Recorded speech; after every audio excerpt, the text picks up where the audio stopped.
తెలంగాణ భవన్లో జగదీశ్వర్ రెడ్డి మాట్లాడుతున్నారు. ఇప్పుడు ఆ లైవ్ చూద్దాం. కోదండరాం కూడా చెప్పాలి ఏందో ఆయన అభిప్రాయం.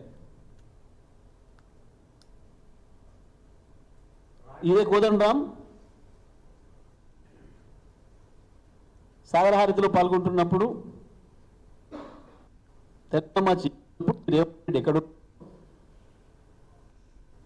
రేవంత్ రెడ్డి చర్యలు ఆ రోజు ఏముండెనో ఈరోజు కోదండరాం వాటి మీద తన అభిప్రాయం ఏం చెప్తాడో చెప్పాలి. పర్టికులర్గా ఈ విషయంలో విగ్రహం విషయంలో కోదండరాం ఆయన అభిప్రాయం ఏందో చెప్పాలి ప్రజలకు.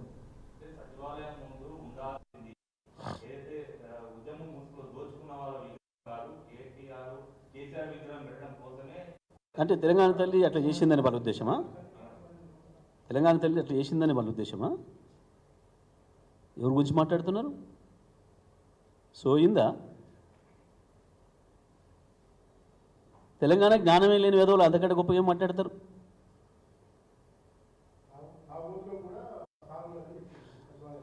అదే దురదృష్టం. ఇప్పుడు అంత వాళ్ళు కూర్చురు కదా సమస్య, అంత వాళ్ళు వచ్చి కూర్చురు కాబట్టి సమస్య. ఈ చిల్లర మాటలు చిల్లర చేష్టలు తెలంగాణ ప్రజలు కోరుకోవట్లేదు. ఒక ముఖ్యమంత్రి అంటే నుంచి ఇటువంటి రావాలని తెలంగాణ ప్రజలు కోరుకోవట్లేరు. ఇవాళ ఇది మా కర్మ అనే పరిస్థితికి వచ్చారు. ఇట్లా అనుకుంటే మేము మా నిర్ణయం కట్టుకునేది కాదు అనే నిర్ణయానికి వచ్చారు. ఒకటంటే ఒకటి ఏదన్నా ముఖ్యమంత్రి స్థాయి దగ్గర పదాలు ఉన్నాయా, మాటలు ఉన్నాయా?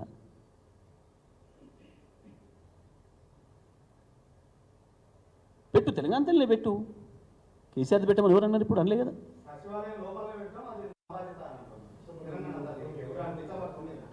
మేము ఇప్పుడు అక్కడ పెట్టిన జాగా పర్టికులర్గా ఆ రోజు తెలంగాణ తల్లిది అని మేము చెప్పినాము. రాజీవ్ గాంధీ గాంధీ భవన్లో పెట్టుకుంటామా, ఇంట్లో పెట్టుకుంటామా? ఎవడో అది ఎన్ని రోజులు పెట్టుకుంటాడో ఎవరికి తెలుసు? ఆయన గాంధీ భవన్కి ఎన్ని రోజులు పోతాడో ఎవరికి తెలుసు? రైట్, ఇవి బులెటిన్ అప్డేట్స్. నమస్తే.